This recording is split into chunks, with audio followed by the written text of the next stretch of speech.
예, 안녕하세요. 방금 소개받은 서울대 환경대학교 윤순진입니다. 사실 제가 이 발표에 초대를 받았을 때는 서울대 교수 자격으로 받았습니다. 그리고 나서 이제 말씀하신 것처럼 지난달 5월 29일 피포지 정상회의가 열리기 바로 전날 2050 탄소중립위원회가 발족을 했습니다. 그리고 제가 아주 부족함에도 불구하고 굉장히 무거운 자리인 민간 공동위원장 자리를 맡게 되었습니다. 그래서 사실 오늘 드리는 이 말씀은 2050 탄소중립위원회의 입장이라기보다는 자연인 서울대 교수 윤순진의 발표로 그렇게 봐주시기 바랍니다. 제가 드릴 말씀은 기후위기와 한국의 2050 탄소중립 목표, 현황과 도전인데요. 일단 발표 내용, 세계 속에 한국이 지금 어떤 위치에 있는가, 그리고 우리는 지금 어떻게 이 탄소중립 목표를 수립하기까지 이르렀는지, 그리고 우리가 다음으로 이제 해야 될 과제는 무엇인지 그 내용으로 말씀을 드리겠습니다. 이 그림은 월드 리소스 인스티튜트라는 그 세계 자원연구소 홈페이지에서 제가 가져온 것인데요. 세계 온실기체 배출량에 따라서 국가들을 쭉 보여주고 있는데 10대 국가 바로 다음에 우리나라가 11위를 차지하고 있습니다. 우리나라의 온실기체 배출량은 세계 전체 배출량의 1.51%를 차지하고 있습니다. 그만큼 세계 전체에서 한국이 배출하는 온실기체 비중이 굉장히 많다, 결코 적지 않다, 이걸 보여주고 있고요. 그렇다면 역사적으로 누적해서 배출된 양은 얼마이냐? 이것도 이제 여기는 Our World in Data라는 곳에서 제가 가져온 건데요. 역사적인 CO2 누적 배출량입니다. 산업혁명이 일어난 그 즈음에 1751년부터 2017년까지의 배출량인데요. 여기에서 EU 28개국을 하나로 묶을 경우에는 우리가 세계 11위가 되고 그 개별 국가로 볼 때는 세계 16입니다. 세계 전체 누적 배출량의 1%. 이것 또한 굉장히 많은 비중을 차지하고 있다고 말씀드릴 수 있습니다. 왜냐하면 우리나라 같은 경우에는 1960년대부터 산업화를 시작을 했고, 특히 1970년대부터 중화학공업을 통해서 보다 본격적인 산업화의 경로에 들어서게 됐습니다. 결국 50년밖에 안 되는 그런 기간 동안 우리가 압축적인 산업화를 수행해 오면서 엄청나게 많은 에너지를 소비했고, 그것이 짧은 기간에 이렇게 많은 누적 배출량을 가지게 된 그런 상황인 거죠. 이건 뒤에 나오니까 뒤로 넘어가겠습니다. 자, 그래서 탄소 중립 목표라는 것은 아까 우리 반기문 전 유엔 사무총장님께서 말씀하신 것처럼 2015년 파리 협정이 채택되고 2018년에 한국 인천 송도에서 IPCC의 지구온난화 1.5도씨 특별 보고서가 발표된 이후로 사실은 1.5도씨 목표라는 것이 전 세계 목표가 되었습니다. 그리고 그 목표를 달성하기 위해서는 2050년까지 탄소 중립, 그러니까 대기적으로 배출하는 그 탄소 양과 흡수하는 탄소 양이 플러스 마이너스해서 0이 되는 방식이 되어야지만 2100년까지 1.5도씨 목표를 온도 상승을 억제할 수 있다, 이렇게 발표가 되었습니다. 그래서 그 이후로 이제 많은 국가들이 탄소 중립이라는 그런 목표를 선언하게 되었습니다. 그래서 지난달 4월 22일 지구의 날 미국의 조 바이든 대통령이 주관을 해서 주최를 해서 세계 기후 정상회의가 열렸고요. 그때까지 몇 개국에서 탄소 중립을 선언을 했냐면 131개국에서 탄소 중립을 선언했습니다. 그 국가들이 배출한 온실기체량을 다 합해 보면은 세계 전체 배출량의 73% 정도에 달합니다. 그래서 그 상태를 이렇게 보여주는데, 우리나라 같은 경우에는 지금 여기 보시는 것처럼 입법화를 위해서 이제 준비 중이다, 이런 상태에 있습니다. 그래서 지금 선언만 한 국가가 있는가 하면은 그 선언을 법에 반영해서 법을 만든 그런 국가들도 있고, 또 보다 구체적인 정책을 제안하고 시나리오를 발표한 여러 가지 상태에 지금 놓여 있습니다. 우리나라가 아까 온실기체 배출 전체량을 보여드리긴 했는데 특히 이제 문제가 되는 건 이산화탄소입니다. 이산화탄소 같은 경우에는 전체 온실기체의 76% 정도 전 세계적으로 차지하고 있으면서 분해되는데 걸리는 시간이 굉장히 깁니다. 대기 중에 배출됐을 때 이것이 지구 온실 효과를 야기하면서 지구 온난화를 또 야기하게 되는데 IPCC 과학자들의 연구 결과에 따르면 배출된 이산화탄소의 15 내지 40%, 최소한 15%는 1000년 이상을 머무르면서 지구 온난화를 야기합니다. 그래서 이 CO2 같은 경우는 굉장히 중요한 그런 온실 기체이죠. 특히 이 CO2는 화석연료 연소로부터 발생하는 것입니다. 그래서 화석연료 연소를 줄이지 않으면 결코 줄일 수가 없는 것이죠. 그런데 세계적으로 산림의 양은 줄어들고 있고 그래서 흡수원이 줄어들면서 오히려 대기 중 배출량은 더 늘어나는 그런 악순환 상태에 있는데 이 CO2 배출량으로 본다면 우리나라 같은 경우에 세계에서 7번째로 높은 그런 국가입니다. 그래서 우리나라가 배출하는 연료 연소로부터 발생하는 CO2 배출량은 전 세계 배출량의 1.8%나 됩니다. 우리나라의 인구가 전 세계 인구의 0.7%인데 비해서 그것의 2.5배나 많은 비중을 차지하고 있는 그런 상태인 거죠. 보시면은 우리나라의 1인당 CO2 배출량 같은 경우에 세계 평균은 물론이고 OECD 평균에 비해서도 또 세계 10대 다배출 국가의 평균에 비해서도 월등하게 높은 그런 상태입니다. 그리고 이런 탄소 중립을 달성하기 위해서 전 세계적으로 그린 뉴딜 또는 그린 딜이 발표가 되었습니다.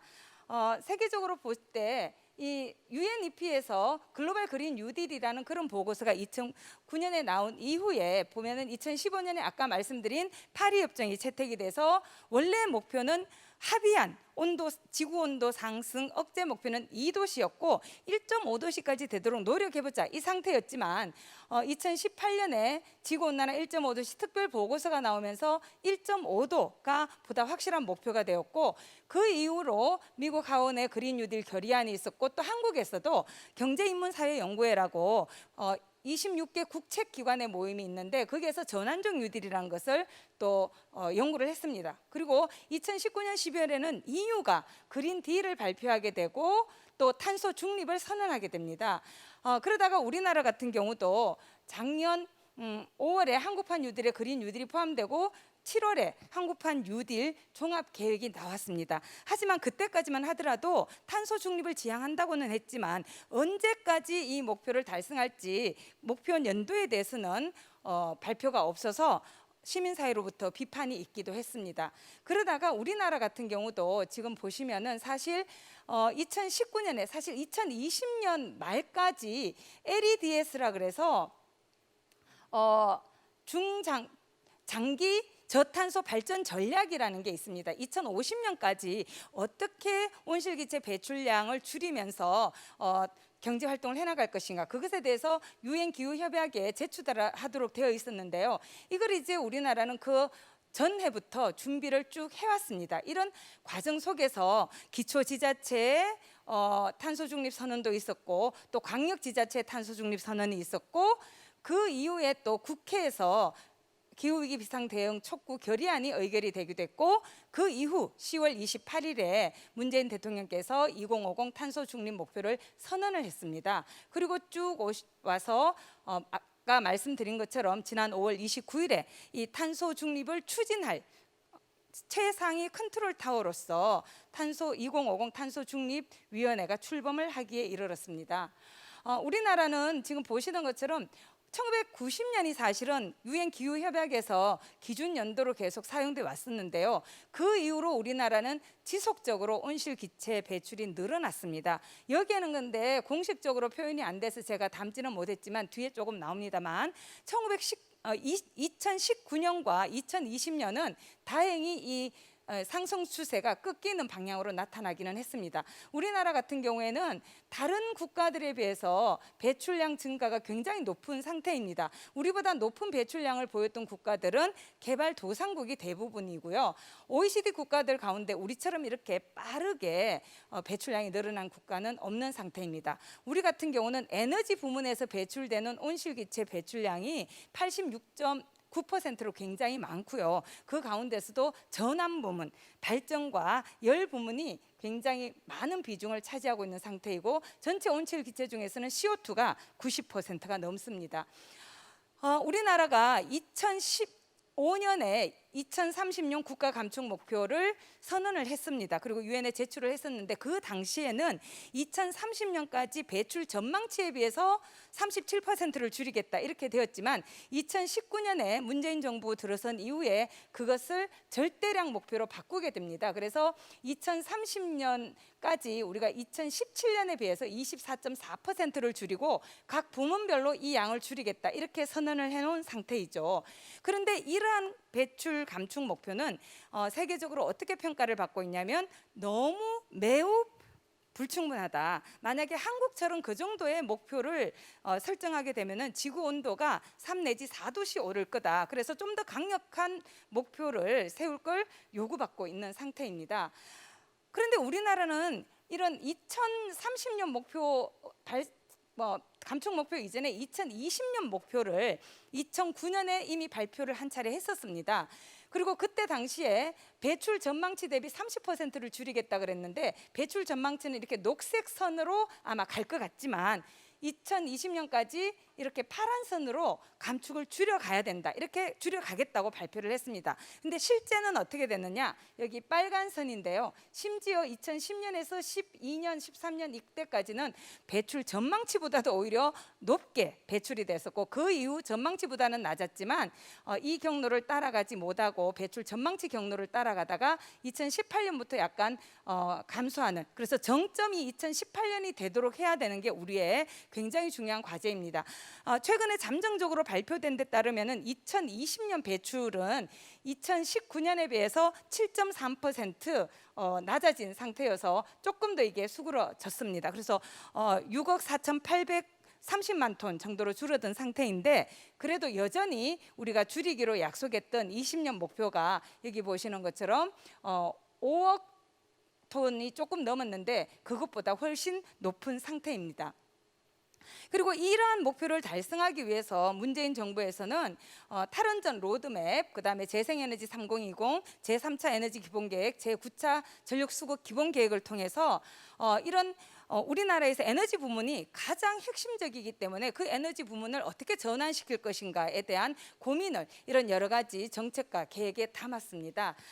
제가 아까 반기문 전 사무총장님께서 원전에 대해서 말씀을 하셨지만 사실 그에 대해서는 우리나라 내부에서는 그리고 전 세계적으로도 굉장히 논쟁이 지속이 되기 때문에 저는 정말 미래를 위한다면 우리가 원전이 가지고 있는 위험성도 생각해 봐야 되겠고 IPCC는 2030년까지 10년 대비 이산화탄소 배출량을 45% 줄이도록 권고했습니다. 우리에게 남아있는 시간은 10년도 채 되지 않습니다. 10년 안에 아까 말씀하신 그런 기술들이 현실화될 수 있고 상용화될 수 있을까? 그리고 그것은 안전할까? 그 부분에 대해서 우리가 함께 고민하고 우리 사회에서 함께 좀 더 활발하게 논의해 볼 필요가 있지 않을까 그렇게 생각을 합니다. 우리나라는 지금도 원자력 발전소가 지어지고 있고요. 2024년에 정점에 달했다가 마지막에 2084년까지 계속해서 원전이 우리나라에 있을 그런 예정입니다. 여하튼 이 기후 변화에 있어서 가장 중요한 것도 석탄이죠. 석탄 화력 발전소 같은 경우에 이걸 어떻게 할 것인가가 굉장히 지금 초미의 관심사입니다. 지금 59기가 가동 중이지만 또 7기가 더 용량이 큰 게 지어지고 있어서 그 석탄 화력 발전소를 어떻게 할 것인가가 굉장히 중요한 과제로 되어 있습니다. 예, 문재인 대통령께서 탄소 중립 선언한 그 과정에 대해서 이렇게 보여드렸고요. 10월 28일 이후에도 국무회의라든지 G20 정상회의라든지 또 대국민 선언이 있었습니다. 그리고 드디어 이제 탄소 중립 위원회가 출범을 했는데 원래는 사실 2월에 출범을 했어야 되는 그렇게 계획이 되어 있었지만 사실 5월까지 좀 지연이 되었습니다. 왜냐하면 이 탄소 중립 위원회라는 것도 원래는 좀 법에 기초해서 출범을 하려고 했는데 그 법이 제정되는데 굉장히 시간이 걸리고 아직도 법이 제정되고 있지 못해서 대통령령으로 출범을 했습니다. 그런데 이 지금 탄소중립위원회는 그 대통령령에 따르면 탄소중립위원회 설치와 운영에 관한 규정인데요. 그에 따르면은 50에서 100인의 위원으로 구성되도록 되어 있는데, 지금 내용을 좀 보시면 전체 위원회가 그렇게 돼 있고, 그 밑에 총괄기획위원회가 있고, 아래에 분과가 8개가 있습니다. 그리고 이 활동을 지원하는 사무처가 있고요. 또 이것만 있는 것이 아니라 사실은 다양한 이해 관계자들이 존재하고 있기 때문에 그 이해 관계자들과 대화를 나눌 수 있는 소통 채널로 협의체를 운영하고, 그리고 일반 국민이 이런 정책 결정 과정에 참여해서 의견을 제출하고 학습하고 수기하고 그렇게 할 수 있도록 국민정책 참여단을 운영할 계획입니다. 지금 77분의 위원이 지금 참여하고 있습니다. 그리고 당연직으로는 18개 장관님, 그리고 금융위원회라든지 또 방송통신위원회 위원장도 참여하고 있습니다. 국무조정실장과 지금 아까 말씀드린 그런 내용들이 지금 여기에 나와 있습니다. 예, 탄소중립위원회는 아까 말씀드린 것처럼 대통령 소속의 탄소중립 정책과 소통의 최상위 민간합동 가버넌스 기구라고 말씀드릴 수 있고요. 탄소중립에 관한 주요 정책과 계획을 심의하고 이행을 점검하고 국민과 소통하는 것을 가장 큰 역할로 하고 있습니다. 그런데 왜 우리가 이렇게 탄소 중립에 대해서 관심을 가져야 되느냐? 기후 위기라는 것이 굉장한 이상 기후로 인해서 우리의 재산과 생명에 손실을 가져올 수 있는 그런 기본적인 것 외에도 이제는 기후 위기 문제는 환경 문제를 넘어서서 경제 문제가 되었습니다. 그래서 헤럴드 경제에서 이 문제에 대해서 관심을 가지고 이런 활동을 하시는 게 굉장히 반가운데요. 탄소 중립 특히 보시면은 국제사회 압력이 굉장히 큽니다. 지금 아까 보여드린 것처럼 우리나라는 기후위기와 관련해서 책임이 굉장히 큰 나라이고요. 그래서 좀 더 본격적으로 이런 기후위기 대응 활동에 나서도록 지금 압력을 받고 있습니다. 그 다음에 사실은 이 기후위기에 대응하는 것은 국제 경제 질서를 바꾸는 것과 마찬가지입니다. 그래서 경제 활동에 대한 다양한 게임의 룰이 지금 바뀌고 있습니다. 그래서 우리나라 같은 경우는 에너지 집약 산업, 집약 제조업이 굉장히 그 핵심적인 그런 경제 구조를 가지고 있어서 국제 시장 변화에 우리가 민감하게 반응하지 않으면 안 됩니다. 그래서 지금 국제 경쟁력을 확보해야 된다는 그런 측면에서도 탄소 중립에 대한 관심과 또 대응은 너무나 중요합니다. EU와 미국 같은 경우에는 탄소 국경 조정제라 그래서 그 미국이나 EU 영내로 수입하는 그런 생산품에 대해서 탄소 함량에 대해서 세금을 부과하거나 또는 배출권 거래제에 해당하는 배출권을 사도록 한다거나 이런 정책을 지금 2023년부터 하겠다고 공언을 한 상태이고요. 세계적으로 굴지의 그런 기업들이 아리백이라 그래서 자신들이 사용하는 전력은 재생에너지 100%로 하겠다. 이걸 지금 2014년부터 캠페인 활동을 하고 있는데 매해 지금 늘고 있습니다. 제가 조금 전에 찾아보니까 314개였습니다. 지난해 말 2020년 말에 284개였는데 이 5개월밖에 안 되는 시간에 30개의 기업이 더 참여했고요. 이 기업들이 지금 목표로 하는 목표연대 평균은 2028년입니다. 이미 30개 이상의 기업은 자신들의 에너지 그 전력을 이미 재생 에너지 100%로 달성하고 있는 상태입니다.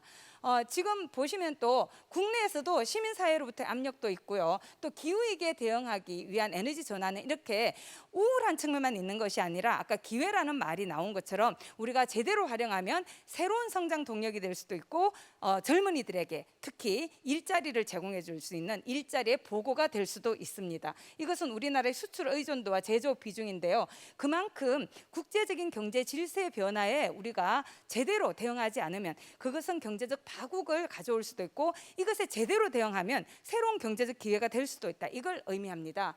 자, 이게 우리가 가야 될 길인데요. 탄소 중립, 저한테 요즘 많은 분들이 묻습니다. 2050년 탄소 중립 가능해요? 저는 질문을 바꿔야 한다고 이야기합니다. 가능하도록 만들어야 합니다. 그래서 그 질문은 어떻게 하면 가능할까요? 어떻게 해야 될까요? 누가 얼마의 비용을 부담해야 될까요? 이런 식으로 질문이 바뀌어야 된다고 생각하는데요. 지금 우리가 기반하고 있는 이 문명은 탄소 문명입니다. 그래서 탈탄소 문명으로 나아가야 되는 것은 정말 문명사적 대전환이죠. 지금 우리가 가지고 있는 법과 제도, 행정체계, 예산 모두 다 탄소 문명을 뒷받침하고 확장하기 위한 것이기 때문에 이것은 정말 심각하고도 아주 그 근본적인 변화를 요구하는 그런 상태입니다. 지금 뭐 2030 목표를 상향하는 것은 지금 약속이 되어 있는데 이걸 어느 정도로 할 것인가, 그 부분에 있어서 탄소중립위원회가 지금 역할을 해야 되는 그런 상황입니다. 예, 기후 정상회의에서 많은 국가들이 2030년 목표를 상향을 한 상태입니다. 자, 그래서 도전과 과제입니다. 탄소 중립 사회 실현을 위해서 우리는 어떻게 해야 되느냐? 지금 그린 뉴딜이라는 게 작년 10월 14일 날 종합 목표로 제시가 됐지만 그것은 첫 발일 뿐이죠. 앞으로 더 많은 사업과 정책들을 만들어 가야 되는데요. 그것이 지향하는 것이 탄소 중립이 돼야 됩니다. 그래서 어떤 개발 행위나 경제 활동이 있더라도 이제는 탄소 배출을 더하는 행동은 우리가 삼가야 되는 거죠. 어떻게 하면은 그 탄소 중립 목표에 맞춰 나갈 것인가를 고민을 해야 되고요. 결국 여기 보시는 것처럼 저는 사회적 합의가 너무나 중요하다고 생각합니다. 이것은 사회 일부의 구성원 또 일부 산업의 변화만으로는 가능하지 않습니다. 모두가 바뀌고 변화해야 됩니다. 이를 위해서는 가장 먼저 중요한 것이 탄소 중립 이행 기본법을 제정을 해서 지금의 탄소 중립 목표가 법제화돼야 되는 것이고, 대통령령으로 출발한 이런 2050 탄소중립위원회의 역할을 그리고 권한을 좀 더 확실하게 보장해 줄 필요가 있습니다. 그리고 여러 가지 그 탄소 중립을 위해서는 기후변화 대응 기금이라든지 온실가스 감축 인지 예산 이런 게 필요한데, 그런 어떤 재원 마련이라든지 기후 영향 평가제 같은 제도 신설을 위해서 탄소 중립 이행 기본법안이 마련될 필요가 있습니다. 그런데 너무나 안타깝게도 우리 사회는 재생 에너지를 확대해 가고 에너지 효율을 개선해 가야 되는 게 굉장히 중요함에도 불구하고 다양한 그 사회적 갈등이 너무나 많습니다. 이 부분을 어떻게 해결할 것인가, 그 부분에 대해서도 탄소중립위원회가 기여를 해야 될 것 같고요. 왜 우리가 그 방향으로 가야 되는가에 대한 사회적 합의와 공감대, 이게 너무나 중요하다고 생각을 합니다. 그래서 가치를 공유하면서 함께 노력하고, 특히 우리가 지금 비용을 지불하지 않았기 때문에 발생하는 이 기후위기 문제에 대해서는 어느 정도의 비용을 누가 어떤 방식으로 지불할 것인가도 고민을 함께 해야 됩니다. 그래서 우리가 지금 가지고 있는 조세 체계, 요금 체계 이런 부분도 다시 살펴볼 필요가 있습니다. 예, 이걸로 제 발표를 마치도록 하겠습니다. 감사합니다.